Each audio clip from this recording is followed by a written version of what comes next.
El frío de marzo de 1895 había comenzado a instalarse en las montañas del sur de Chile, cuando el inspector José Miguel Valdebenito recibió el telegrama que cambiaría para siempre su percepción de lo que los seres humanos son capaces de hacer. El mensaje, enviado desde la remota localidad de Pucón, era escueto, pero perturbador. 15 personas desaparecidas. Última ubicación conocida: cabaña de las hermanas Sepúlveda en el Pinar Profundo. Requiero investigación inmediata. Lo firmaba el comisario local Ramón Bustamante Herrera. Valdebenito, un hombre de 47 años que había servido como inspector de la policía rural durante más de 2 décadas. Había visto de todo: asesinatos por tierras, robos de ganado, disputas familiares que terminaban en sangre. Pero nunca se había enfrentado a algo como esto: 15 personas desaparecidas en el lapso de 8 meses, todas con un punto en común.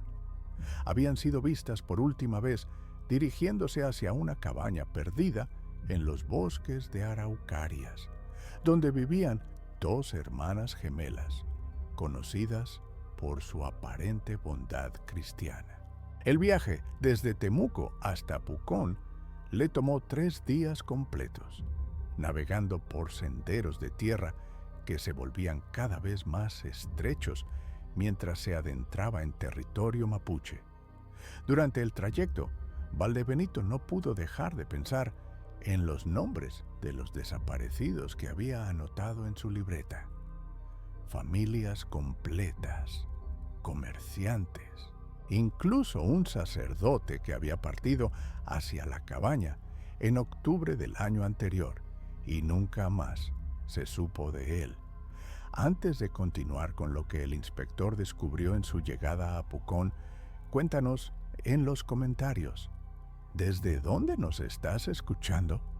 Queremos saber quién más está descubriendo esta historia con nosotros. Cada uno de estos relatos cobra vida cuando los compartimos juntos. El comisario Bustamante lo esperaba en la pequeña oficina que servía como cuartel policial, un edificio de madera que crujía con cada ráfaga de viento. Era un hombre fornido, de bigote poblado y ojos hundidos que parecían haber visto demasiado para su edad. «Inspector», le dijo sin preámbulos, «tengo 28 años viviendo en esta región y nunca había visto algo así. Las hermanas Esperanza y Caridad Sepúlveda llegaron aquí hace aproximadamente 3 años, procedentes de algún lugar del norte. Se instalaron en una cabaña que construyeron ellas mismas en el corazón del bosque, a unos 7 kilómetros del pueblo, por un sendero que apenas se distingue». Bustamante desplegó sobre la mesa un mapa dibujado a mano, señalando con el dedo una marca que indicaba la ubicación de la cabaña.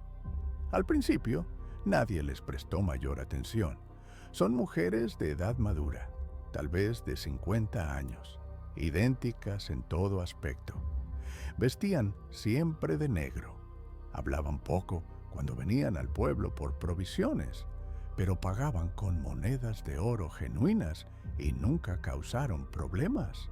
Es más, comenzaron a hacerse conocidas por ayudar a viajeros perdidos, ofertas de refugio para quienes se adentraban en el bosque y quedaban atrapados por el mal tiempo. La primera desaparición registrada había ocurrido en julio de 1894. Se trataba de Evaristo Morales, un comerciante de 32 años que viajaba desde Valdivia hacia Argentina con una carga de herramientas agrícolas. Su carreta había sido encontrada abandonada en el sendero que conducía al Pinar Profundo, con los caballos pastando tranquilamente y la mercancía intacta. Los lugareños organizaron una búsqueda que duró 4 días, pero no encontraron ni rastro del hombre. Lo extraño, continuó Bustamante, fue que varios testigos afirmaron haber visto a Morales conversando con una de las hermanas Sepúlveda en la plaza del pueblo la tarde anterior a su desaparición. Según don Patricio Enríquez, quien tiene la tienda de abarrotes, la mujer le estaba explicando cómo llegar a su cabaña, diciéndole que allí podría encontrar refugio y una comida caliente antes de continuar su viaje. Las desapariciones se fueron sucediendo con una regularidad escalofriante. En agosto fue el turno de la familia Riquelme. Cornelio, su esposa Magdalena y sus 2 hijos pequeños, de 5 y 7 años, respectivamente. Viajaban desde Angol buscando tierras para establecerse cuando una tormenta los sorprendió en la zona. Al igual que con Morales, fueron vistos por última vez dirigiéndose hacia el Pinar Profundo después de recibir indicaciones de una de las hermanas gemelas. Septiembre trajo la desaparición del padre Anselmo Goicoechea, un sacerdote jesuita de 61 años que había llegado a la región para establecer una misión entre los mapuche. El religioso era conocido por su fervor evangelizador y su tendencia a adentrarse solo en territorios inexplorados, confiando en la protección divina. Según el último testimonio del arriero que lo acompañaba hasta las afueras del pueblo, el padre había mencionado que una mujer piadosa le había hablado de indígenas necesitados de evangelización que vivían cerca de su hogar en el bosque. Octubre fue particularmente cruel. Desaparecieron 3 hombres por separado. Un soldado desertor llamado Aníbal Contreras, el carpintero local Ruperto Aguirre con su hijo adolescente y un viajero de nacionalidad alemana que se hacía llamar Klaus Zimmermann. En cada caso, testigos los habían visto hablando con una o ambas hermanas Sepúlveda antes de emprender el camino hacia la cabaña. El inspector Valdebenito tomaba notas meticulosamente mientras Bustamante relataba cada caso. Lo que más le inquietaba no eran solo las desapariciones en sí, sino el patrón que emergía. Todos los desaparecidos habían sido abordados por las hermanas con ofertas de hospitalidad, ayuda o información. Y en todos los casos, las gemelas parecían conocer exactamente qué decir para convencer a cada persona de dirigirse hacia su cabaña.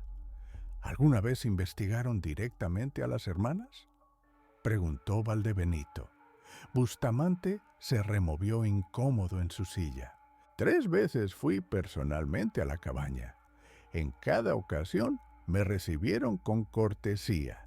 Me ofrecieron té y pan casero y respondieron a todas mis preguntas con total naturalidad. Negaron haber visto a cualquiera de los desaparecidos. Cuando les pregunté sobre los testimonios de quienes las habían visto hablando con las víctimas, simplemente sonrieron y dijeron que debía haber alguna confusión, que ellas rara vez hablaban con extraños en el pueblo. La descripción física que Bustamante hizo de las hermanas era inquietante en su precisión. Esperanza y Caridad Sepúlveda eran absolutamente idénticas. Mujeres de estatura media, cabello gris recogido en moños estrictos, rostros angulosos con ojos de color verde pálido, que parecían seguir cada movimiento de quien hablara con ellas. Vestían siempre ropas negras de corte sencillo, hablaban en voz baja, con un acento que Bustamante no lograba identificar, y tenían la peculiaridad de terminar frecuentemente las oraciones la una de la otra, como si compartieran los mismos pensamientos. La cabaña en sí era descrita como una construcción sólida de troncos, notablemente bien hecha, para haber sido construida por dos mujeres sin ayuda aparente. Estaba situada en un claro pequeño rodeado de araucarias centenarias, con un jardín próspero que incluía vegetales y hierbas medicinales.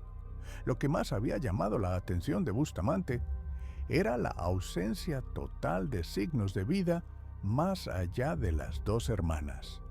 No había animales domésticos, no se veían herramientas agrícolas y la cabaña parecía estar diseñada exclusivamente para dos ocupantes. Noviembre y diciembre de 1894 trajeron más desapariciones.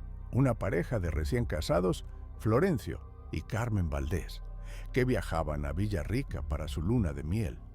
Un comerciante mapuche llamado Lautaro Millán, que transportaba artesanías para vender en los pueblos.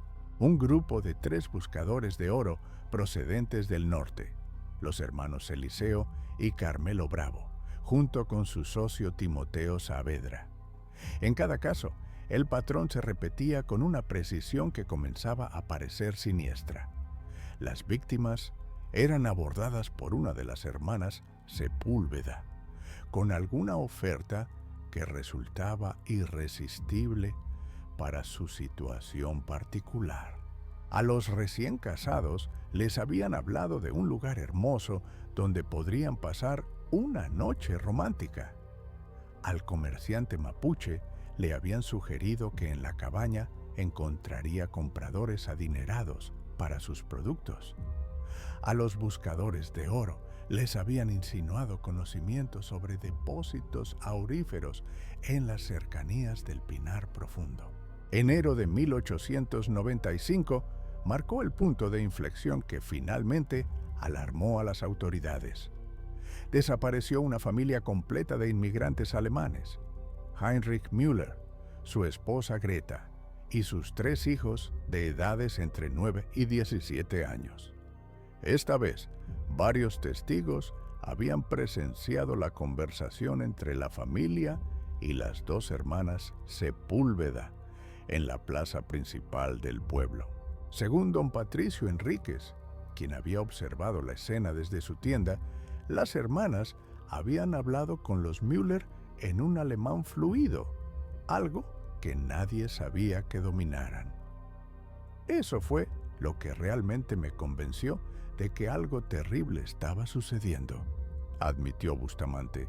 Hasta entonces podía pensar que eran coincidencias, que tal vez las personas se perdían en el bosque por cuenta propia.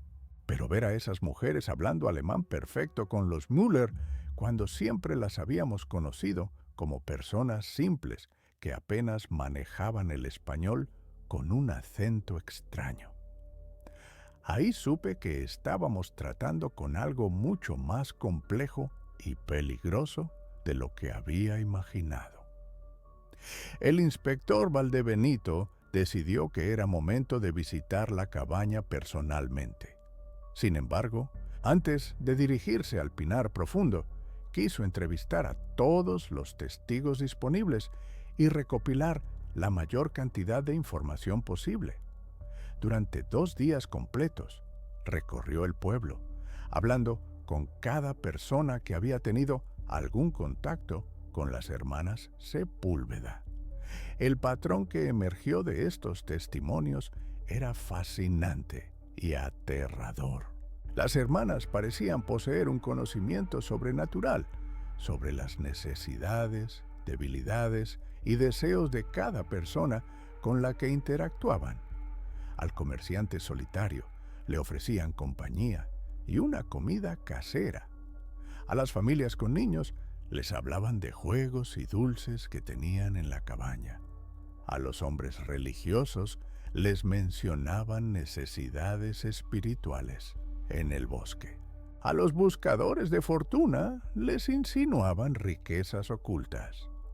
Doña Remedios Soto, una de las pocas personas que había mantenido una conversación extensa con ambas hermanas, proporcionó detalles particularmente inquietantes.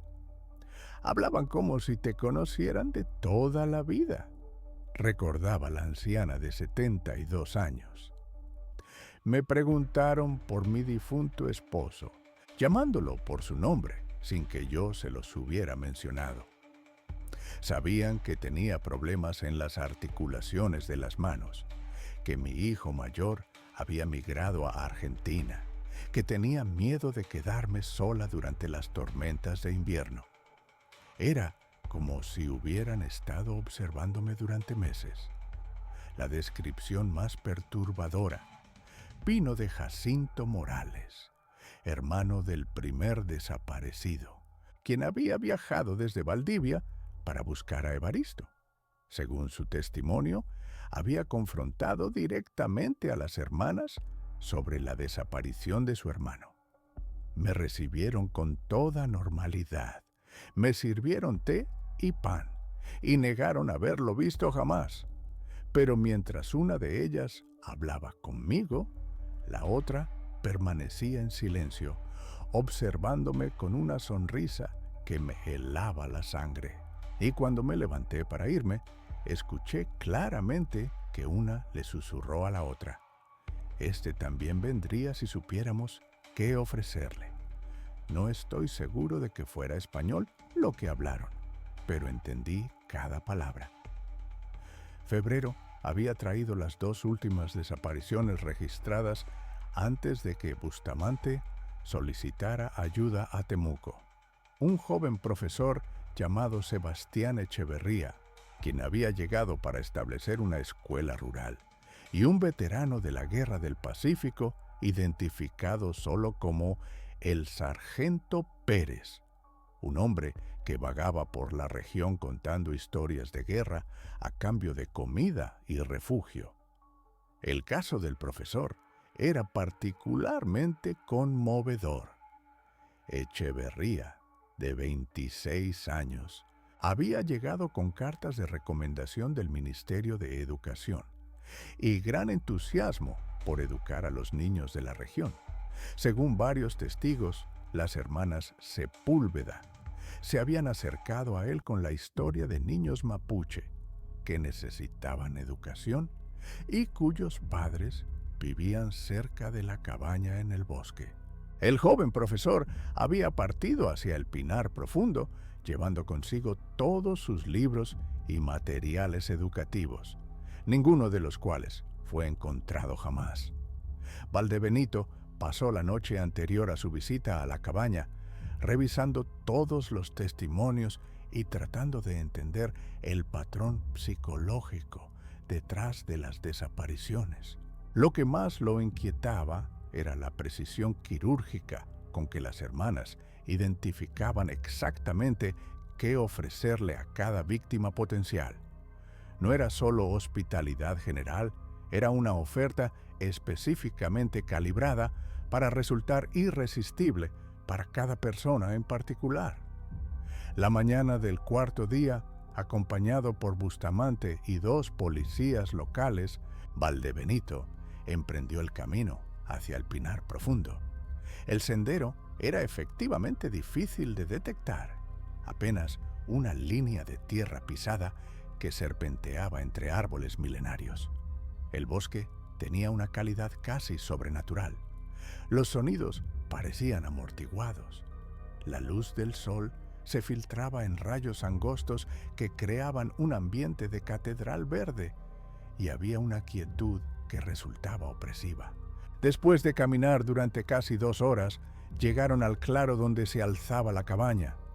La construcción era exactamente como la había descrito Bustamante: sólida, bien hecha, con un jardín próspero que contrastaba extrañamente con la naturaleza salvaje del entorno.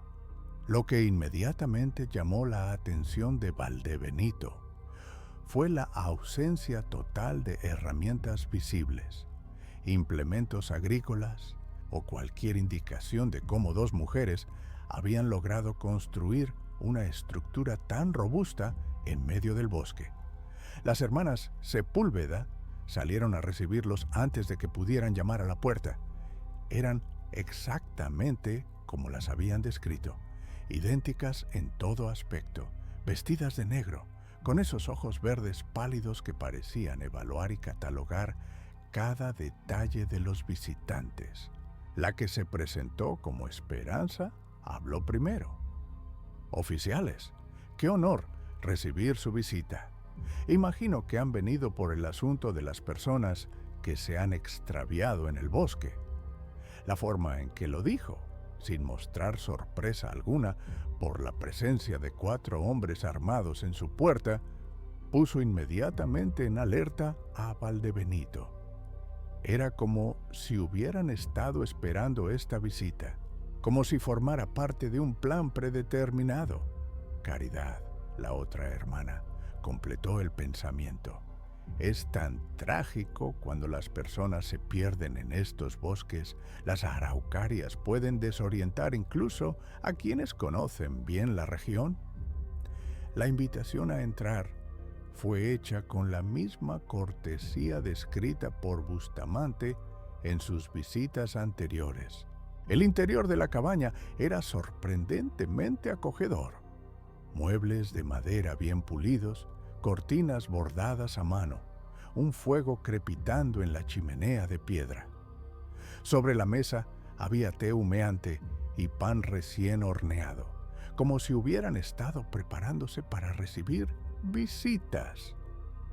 Valdebenito condujo el interrogatorio con la meticulosidad de sus 22 años de experiencia. Preguntó sobre cada uno de los desaparecidos por nombre.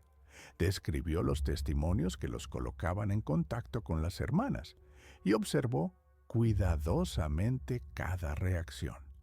Las respuestas de Esperanza y Caridad fueron consistentes.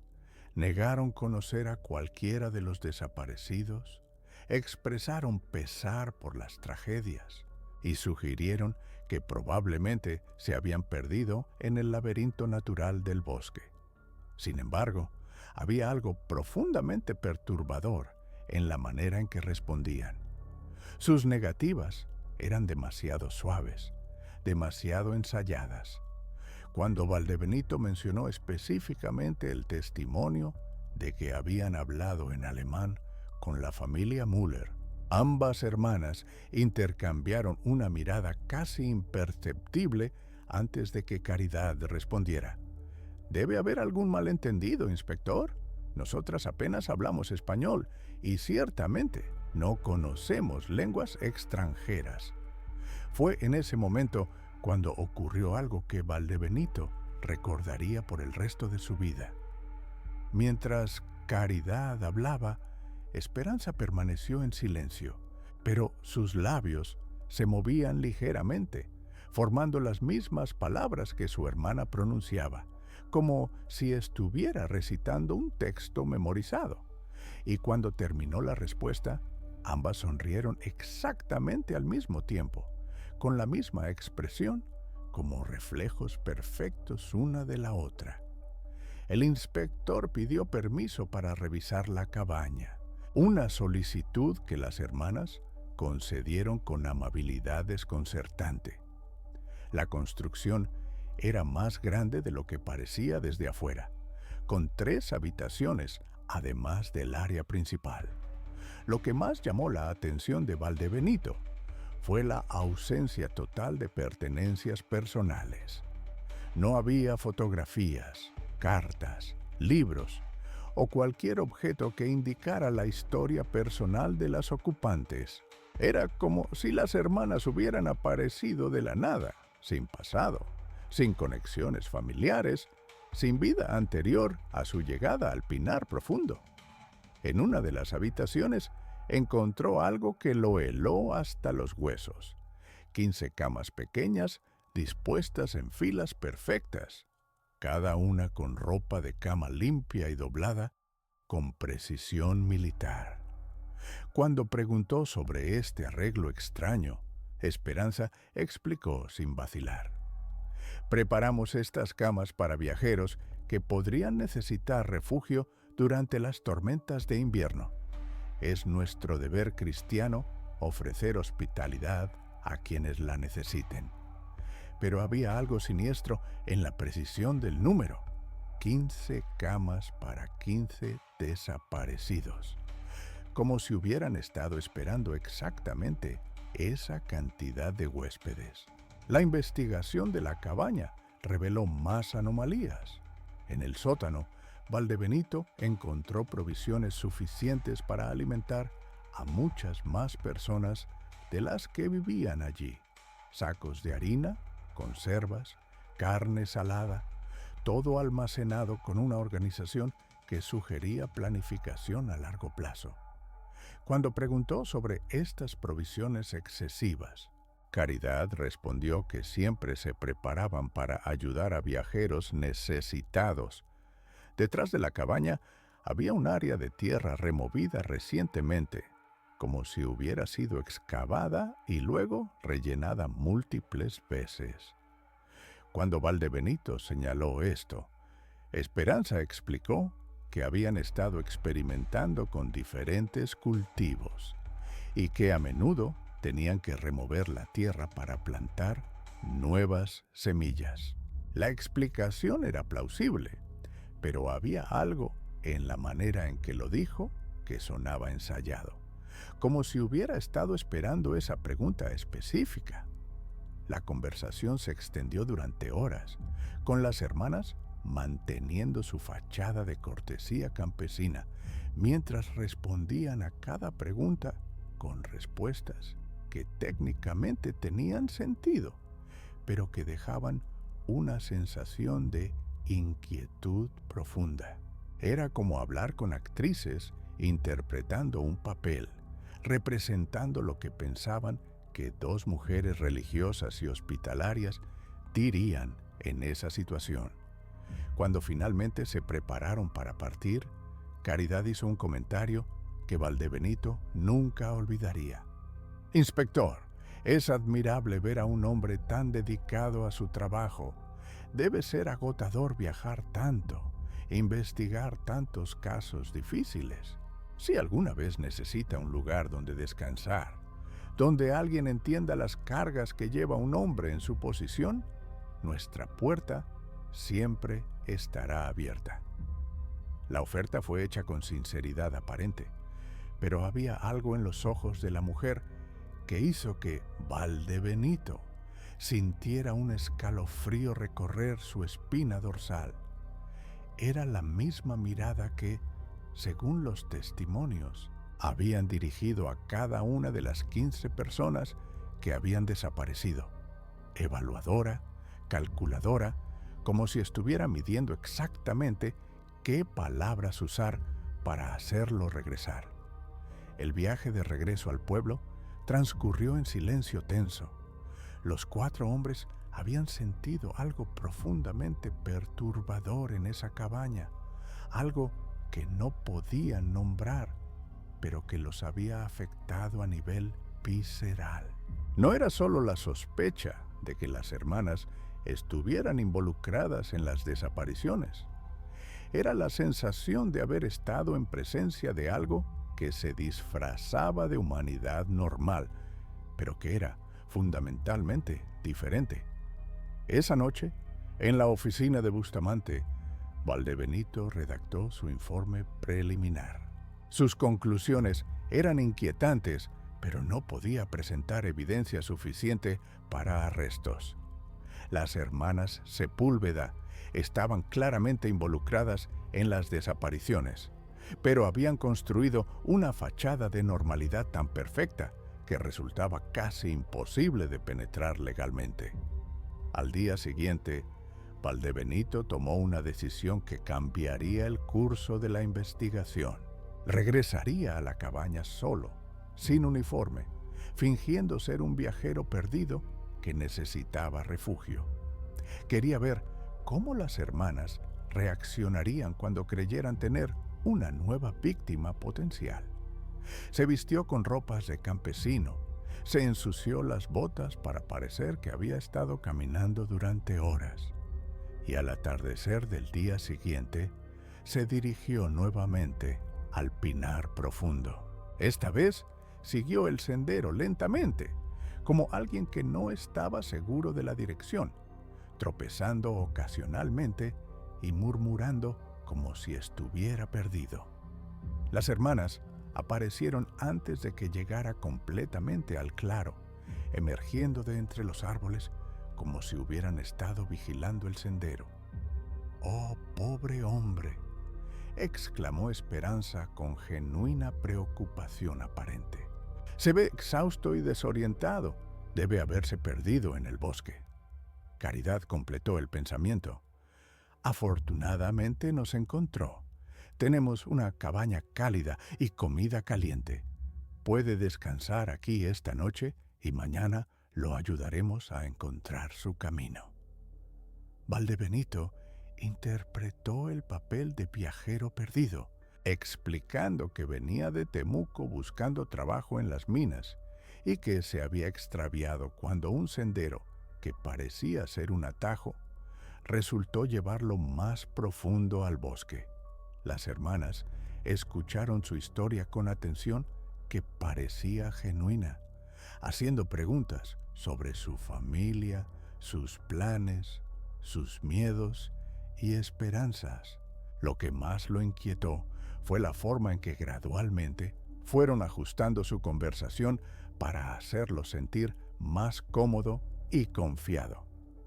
Cuando mencionó que venía solo porque su esposa había muerto el año anterior, ambas expresaron condolencias sinceras y comenzaron a hablar sobre la soledad, sobre cómo comprendían lo difícil que era continuar después de perder a alguien querido.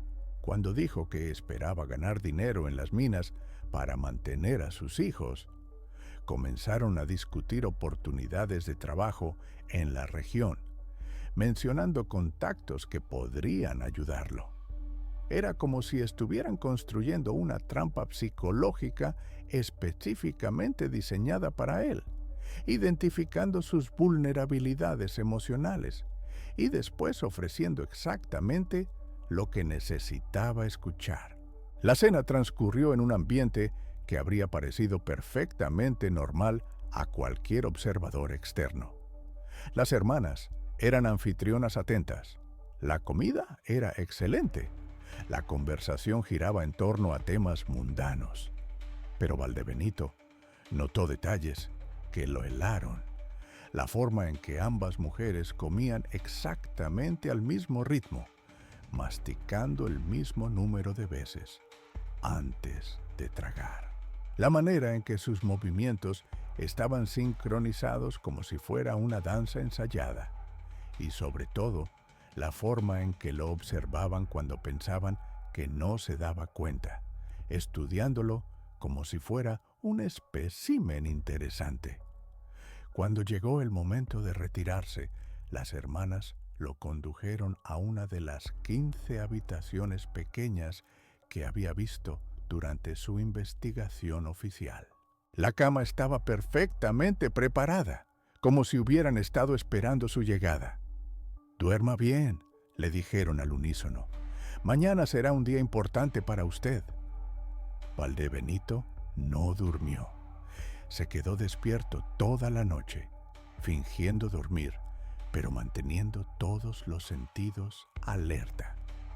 Alrededor de las 2 de la madrugada, escuchó pasos suaves en el corredor. A través de una rendija en la puerta, pudo ver las figuras de ambas hermanas moviéndose silenciosamente por la cabaña, llevando lo que parecían ser herramientas largas de mango de madera. Más tarde, escuchó sonidos que venían del exterior, como si estuvieran cavando en la tierra blanda detrás de la cabaña. Los sonidos continuaron durante horas, con interrupciones ocasionales donde podía escuchar susurros en un idioma que no logró identificar. Al amanecer, las hermanas aparecieron en la puerta de su habitación con sonrisas radiantes y la energía de personas que habían dormido plácidamente toda la noche. «Buenos días», cantaron al unísono. «Esperamos que haya descansado bien. Tenemos un desayuno especial preparado para usted». Durante el desayuno, Caridad mencionó casualmente: «Anoche estuvimos trabajando en el jardín. Es la mejor época para plantar ciertas semillas, ¿sabe? Requieren tierra que haya sido preparada adecuadamente. Esperanza añadió: nuestro jardín ha crecido considerablemente en los últimos meses. Cada nueva adición lo hace más próspero. Después del desayuno, cuando Valdebenito dijo que debía partir para continuar su búsqueda de trabajo, las hermanas parecieron genuinamente desilusionadas. ¿Está seguro de que no puede quedarse más tiempo?, preguntó Esperanza. Tenemos tanto que ofrecerle, tanta ayuda que podríamos brindarle. Caridad añadió: los trabajos en las minas son tan peligrosos, tan inciertos. Aquí podría encontrar una forma diferente de vida, una forma de contribuir a algo más permanente. Hubo algo en la forma en que dijeron permanente que confirmó las sospechas más terribles de Valdebenito, pero mantuvo su actuación, agradeció profusamente su hospitalidad y prometió regresar si no encontraba trabajo en las minas. Mientras se alejaba por el sendero, pudo sentir que lo observaban desde la cabaña. Cuando se dio vuelta para despedirse con la mano, vio a ambas hermanas paradas en la puerta, inmóviles como estatuas, observándolo con esas sonrisas idénticas que ahora le parecían completamente despojadas de cualquier calidez humana real. El informe final de Valdebenito fue enviado a Santiago con una recomendación urgente de investigación federal. Sin embargo, cuando las autoridades superiores enviaron un equipo para arrestar a las hermanas Sepúlveda 3 semanas después, la cabaña estaba vacía. No solo abandonada, sino completamente despojada de cualquier evidencia de ocupación reciente. Los muebles, las provisiones, incluso las 15 camas pequeñas habían desaparecido como si nunca hubieran existido. Lo único que encontraron fue el área detrás de la cabaña donde había estado el jardín. La tierra había sido excavada profundamente, pero cualquier cosa que hubiera estado enterrada allí había sido removida. Solo quedaban hoyos perfectamente rectangulares de diversos tamaños, demasiado regulares para ser naturales, demasiado específicos para ser casuales. Los registros oficiales indican que nunca se encontró rastro de las hermanas Esperanza y Caridad Sepúlveda después de su desaparición de la cabaña en el Pinar Profundo. Tampoco se recuperaron los cuerpos de ninguna de las 15 personas desaparecidas, ni se encontró evidencia física definitiva de su destino. Sin embargo, en los años siguientes, comenzaron a llegar reportes esporádicos desde diferentes regiones del país. 2 mujeres idénticas, vestidas de negro, que se aparecían en pueblos remotos, ofreciendo hospitalidad a viajeros. Siempre llegaban como refugiadas o viudas necesitadas. Siempre se ganaban la confianza de la comunidad local con actos de aparente caridad cristiana. Y siempre, después de varios meses, comenzaban las desapariciones. El inspector José Miguel Valdebenito nunca se recuperó completamente de su experiencia en el Pinar Profundo. Según sus compañeros de trabajo, desarrolló una aversión profunda a viajar solo y una tendencia obsesiva a verificar múltiples veces las identidades de las personas con las que interactuaba.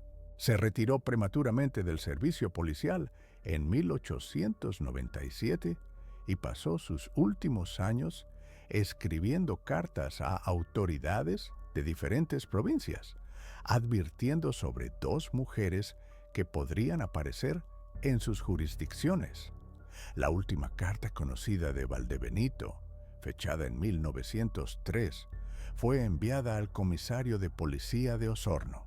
En ella describía un encuentro que había tenido en el mercado local.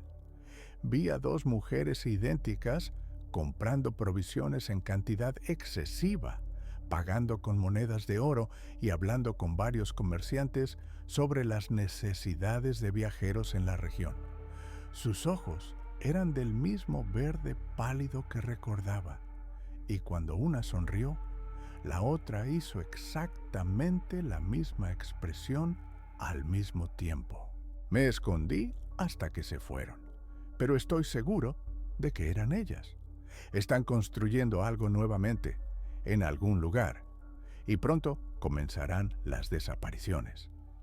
3 meses después de enviar esa carta, José Miguel Valdebenito fue encontrado muerto en su hogar en Temuco.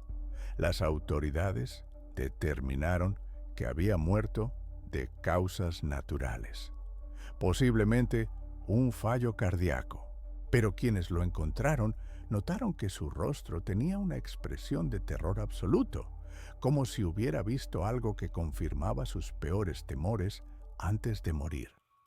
El archivo del caso de las hermanas Sepúlveda y las 15 desapariciones del Pinar Profundo permanece abierto en los registros policiales chilenos. Oficialmente, se clasifica como un misterio sin resolver que involucra posible homicidio múltiple por parte de sospechosos no identificados. Extraoficialmente, es uno de varios casos similares que han aparecido a lo largo de la historia del país, siempre siguiendo el mismo patrón. 2 mujeres idénticas, ofertas de hospitalidad demasiado perfectas para ser rechazadas, y desapariciones que dejan solo preguntas, sin respuesta. La cabaña en el Pinar Profundo fue demolida por orden de las autoridades locales en 1910, pero los lugareños evitan esa área del bosque hasta el día de hoy. Dicen que en noches de luna nueva aún se pueden escuchar sonidos de excavación provenientes del claro donde una vez estuvo la construcción, como si alguien continuara preparando la tierra para recibir huéspedes permanentes que nunca terminarán de llegar.